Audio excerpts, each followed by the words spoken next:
Flee for your fucking lives, folks. We hit 100,000 subscribers. It was a long, hard road with no quick shortcuts whatsoever, no green screen simplifying, no sponsorship deals, and no motherfucking jump cuts. We got there, person by person, view by view, F-bomb by motherfucking F-bomb. To that end, I would like to formally thank you all the same way our channel began. With Rageaholic Cinema. 4 films! 1 game, technically 2, but that NES game fucking sucks. Seriously, it was like Dick Tracy without all that pesky playability. A solid month, folks, of post-apocalyptic machismo. So strap the fuck in, folks, for Mad Max Month. Without further interruption, let's celebrate and suck some dick. In the not-too-distant future, there will be no civilization. There will be no heroes. Max is a main force officer, trying to protect his family. His only weapon, 600 horses of fuel-injected vengeance.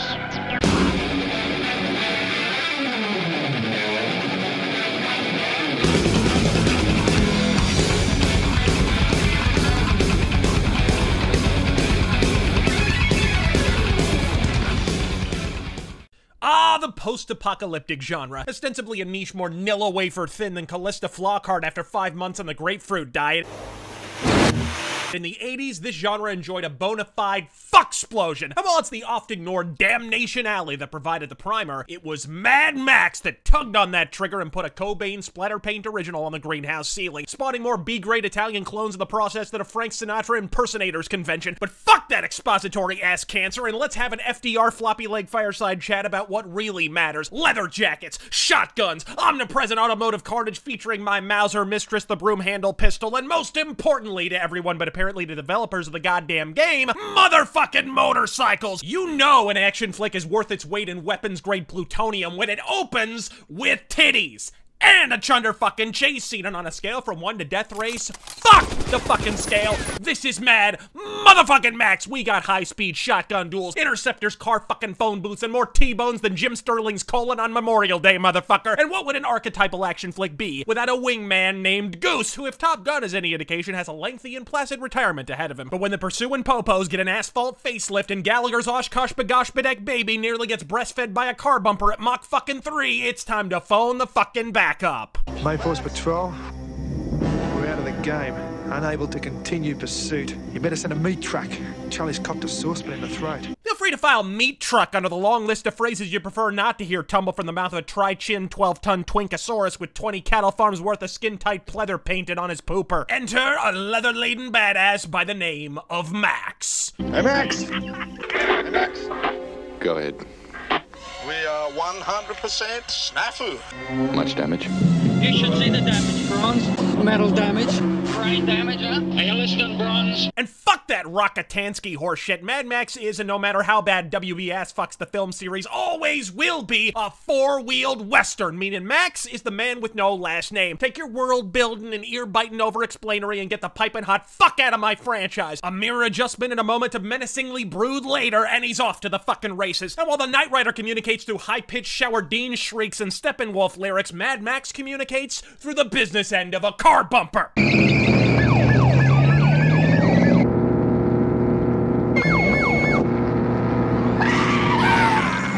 While Run Lola Run consoles her pussy-ass paramour, Max is closing faster than a coked-up car salesman. Desperate, with dinosaur bone juice all but sapped, he's left with a fantastic contingency plan. But what'll it be? Surrender? Off-road to freedom? Try strap an ICBM to his bumper and grab ass with the Grim Reaper. Knight Rider, my man, think North Korean thoughts.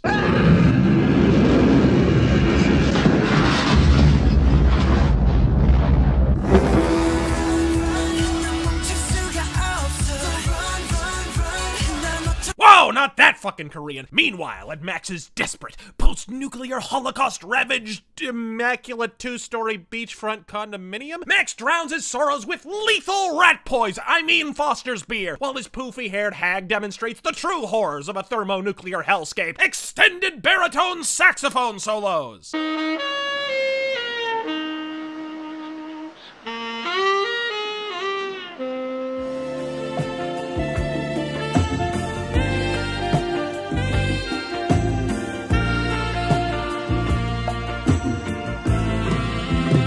Jerry Curls and George Michael. Truly a dystopian nightmare mankind must avoid. While Max pals around in panther skin pantaloons, Olive Oil laments her hubby's vocation in a scene that exists solely to establish that Max has a family to kill. Upon returning to Village People HQ, his reluctance is obliterated when he's wooed by the siren song of an action movie icon, The Intercept.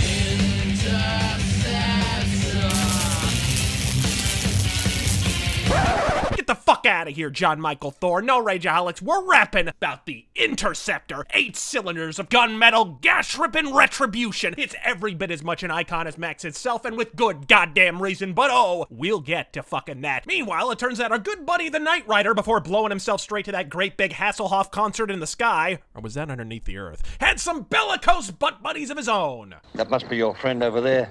That didn't leave much of him. The Knight Rider. That is his name. Knight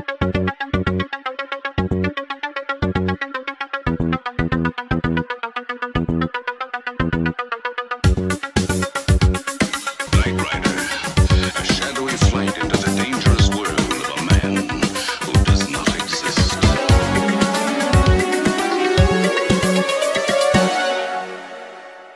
The Knight Rider. The Knight Rider.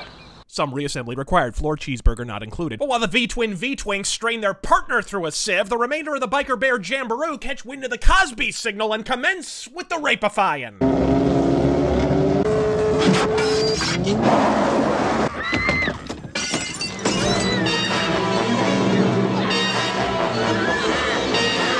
The new normal. Easy, fellas, there's enough cultural enrichment for everyone. Meanwhile, Goose instructs a random Aussie slag on the most effective method of ejector seating her sloppy ass straight through that enclosed fucking cockpit when Max responds to the rape alarm.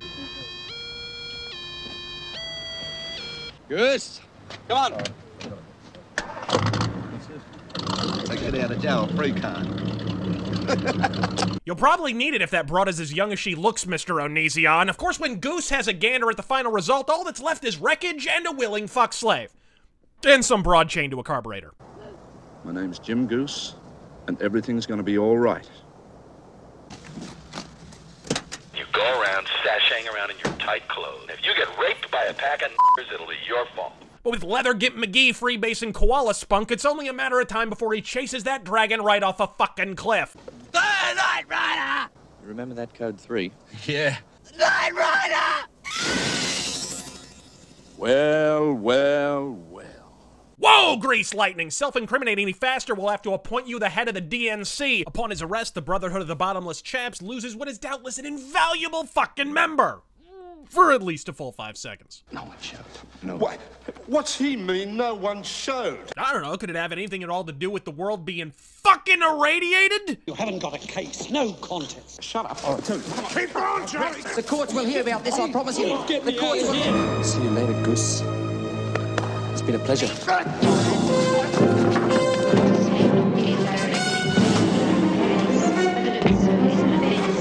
We know who you are, France.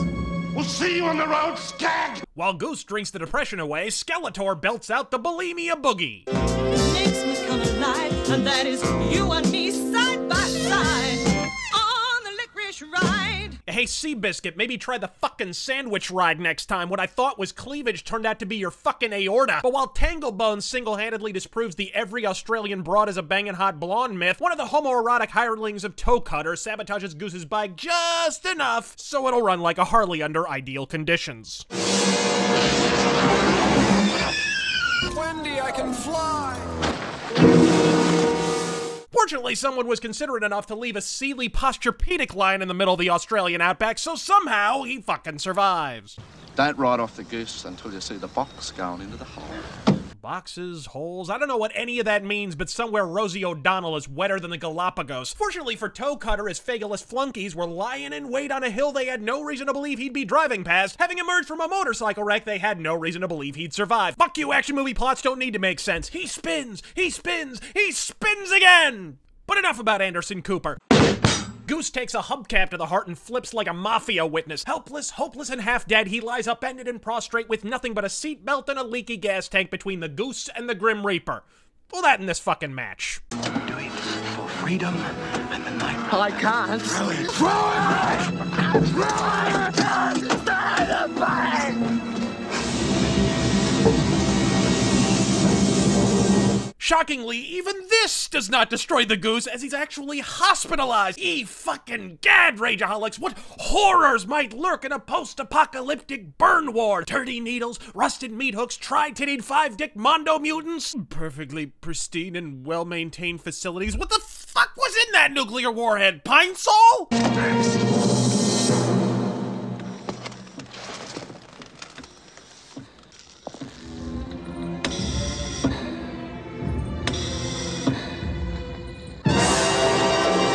I will not yield to you. Holy fuck, I thought Arnold got her in Predator. Hey, Max. That thing in there. That's not the Goose. No way. In the aftermath, Mad Mel resigns from the patent leather Polizia, resigning himself to peanut butter and honey sandwiches and alcohol-addled anti-Semitic invective at the poofy-haired homestead. They vacation, they yacht, they catch three-eyed fucking fish, but a chance encounter at a convenience store alters Max's leather daddy destiny immutably. Lovable. I'm feeding Vicky's own eyebrow clean.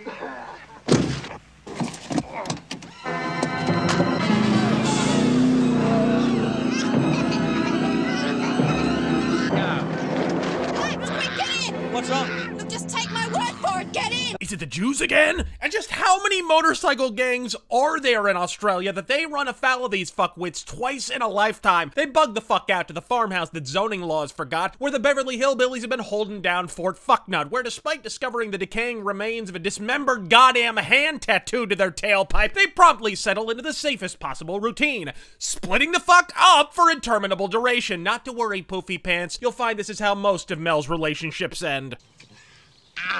You fucking ordinary cunt. Oi! I'd like to see you play a concert sometime. You make fucking mistakes all over with live performance. You can't do it. Let's see. Letting your permadeck paramour soak her gams and gamma rays while the menfolk do nondescript farm shit on the opposite end of the continent 5 minutes after a savage gang of road rash rejects swore bloody vengeance on your Aussie asses. What, pray tell? Oh, fucking what could go wrong here? God, these Korean places are popping up everywhere. But after she plummets into her pacifist hubby's indifferent embrace, Max officially raises the Australian threat level from no worries, mate, to cancel the Barbie, setting out with a shoddy and a shaft like a mastodon tusk. But after Granny Rags puts her to Betty by, she becomes acutely aware that she forgot something. I don't know what the fuck a sprog is either, but it's Australia, so I'll assume it's 7 feet long and poisonous. She beelines for the barn and discovers to her dismay that the leather bar bandits have set up shop as the John Podesta preteen pooper posse. Well, it's our little mother. Defenseless and inexplicably hours removed from a husband that must have disappeared into a fucking time-space paradox, she seems supremely screwed. Gosh, if only Granny Rags had a fucking shotgun! I hate guns. Anyone so much as breathes out treason. Barricading him in the barn, they break the sound barrier in butt fucking flight. And sure, Aunt B, you have any shot in 9 hells of outrunning a motorcycle in a barely-ass mobile Mormon assault vehicle. It goes without saying the rice burner runs out of MSG halfway down the highway and sputters the fuck out. Max's wife, with a tactical acumen I haven't seen this side of Custer, takes a 100% Final Fantasy XIII linear course down a road more narrow than Al Gore's anal beads. A billowing butt fucking sign that reads, "Murder the ever-living shit out of me and my 6-month-old child," flapping in the fucking breeze above her as she does so. Toe Cutter, never one to refuse an invite, avoids Granny Rag's Dick Cheney marksmanship and motherfucking obliges. No,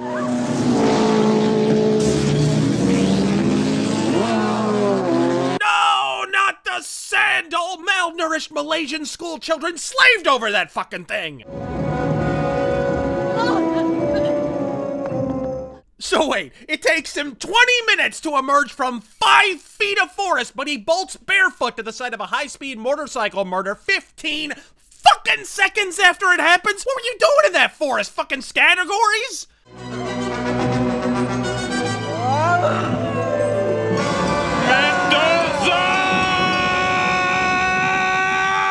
It is at this point that Mad Max goes from creamy to super chunk. Behold the birth of the 80s action montage.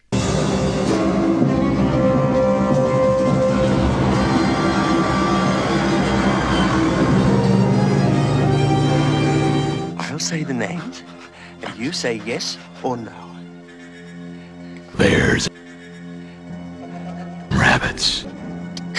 Bears and rabbits. There's more? Max unleashes 8 cylinders of savagery in the hapless thralls of the tow cutter. A country road ass ramming there. An on-ramp onslaught there. And don't let the front wheel nail you in the back of the butt fucking head on the way down, ass face. After ravaging these Riri's for long enough, it stands to reason they'd spring a fucking snare, and spring they most certainly do. Playing possum in the high grass. When Max advances to engage, it's clear he doesn't have a leg to stand on. With a hamburger hamstring and an obliterated elbow, the motorcycle syndicate have definitively turned the tables, but as they close distance, it becomes painfully obvious they've neglected to reckon with Uncle Buckshot. Get the fuck away from me!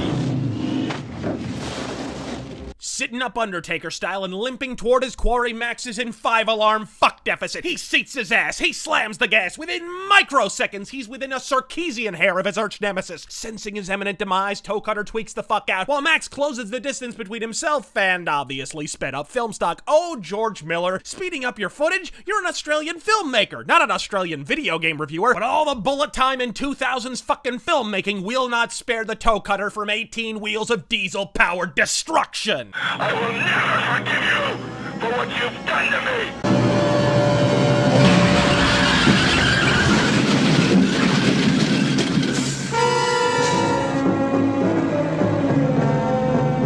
And then there was one. But having pursued the pissant in question, the other half of the shitbag sandwich bugged the fuck out in the opposite direction. Meaning as he rifles the remains of a stranger he almost certainly slaughtered, he is certainly home the fuck free. Hi. This isn't what it looks, man, you know, I was just buying Skittles and Sprite when a white supremacist with a Trump sticker came out of nowhere! Nothing you can do for it. Ankle. Oh! Hey, listen, man, will you? Listen, will you? Listen to me! The chain in those handcuffs is high tensile steel. It'll take you 10 minutes to hack through it with this. Now, if you're lucky, you could hack through your ankle in 5 minutes. Go.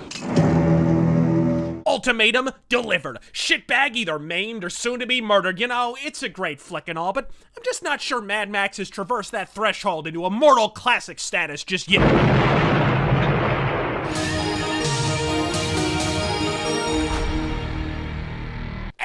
Scene! Mad Max is the shit. You should not only watch it, you should whisper sweet nothings into the jewel case while pressing the disc lovingly to your loins. Buy it, behold it, boink it, bitch! For Rageaholic Cinema, I'm Razor Fist God. Fucking speed.